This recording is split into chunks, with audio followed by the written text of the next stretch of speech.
Okay, so we've drawn it out, and now I've got some nice colours in front of me, really nice and bright. I mean, he uses very bright colours, and we want to try and make sure that we bring that into our work. So we're going to do these in colour pencil, but when you come to do them on the cardboard structures, you're actually going to paint them. So looking around the table, I really like the colours that I've got in here, these nice greens, reds and yellows. I think they work really well together. So I'm just going to start then just adding some of those in.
Okay, so you can see here that I went back and I went over the top of the work that I had done before, and that very light colouring to add in some of these darker, more detailed areas.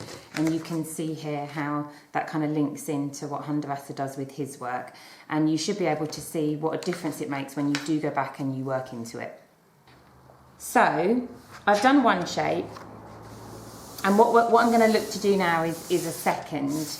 And I'm thinking about what I want to make. So we want to make a kind of Hundertwasser sort of village town based on the Brighton Pavilion, and then these kind of lollipop trees that he does, and any other kind of little houses that you might want to add in. So I chose to do this sort of irregular circle. And I think what would be nice, and what I'm kind of leaning towards, is one of these Hundertwasser lollipop trees. So if I'm looking at the base of this tree, the trunk of this tree, I can see this sort of shape that he's used. So on my next page, I'm just going to draw out, just let my pencil kind of wobble its way from the top to the bottom of my page in a kind of wobbly trunk way. And that's, I'm absolutely fine and happy with that. And then I'm going to do what I did before. So these are just plain, but I don't want it to be just plain when I've got an opportunity to make it really exciting and really individual. And I'm looking at this design and this pattern here, and also this one in here. These kind of lines with these sort of circles coming in, and then these lines here with all these beautiful different colours. And I think for this, I'm going to go for something like that. So I might just pop in a few irregular circles to start with, there and there, and they almost look a little bit like the knots that you find in wood. Then I'm going to start to bring some lines down from the top to the bottom, and I want them to go from thin to thick, back to thick, thin, however you want to do it. But just bring those lines together and apart so that you get a nice variation in the thickness of the line.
Okay, so that's my Hundertwasser stem finished as well. So now I've got the top of my tree and I've got the trunk of my tree.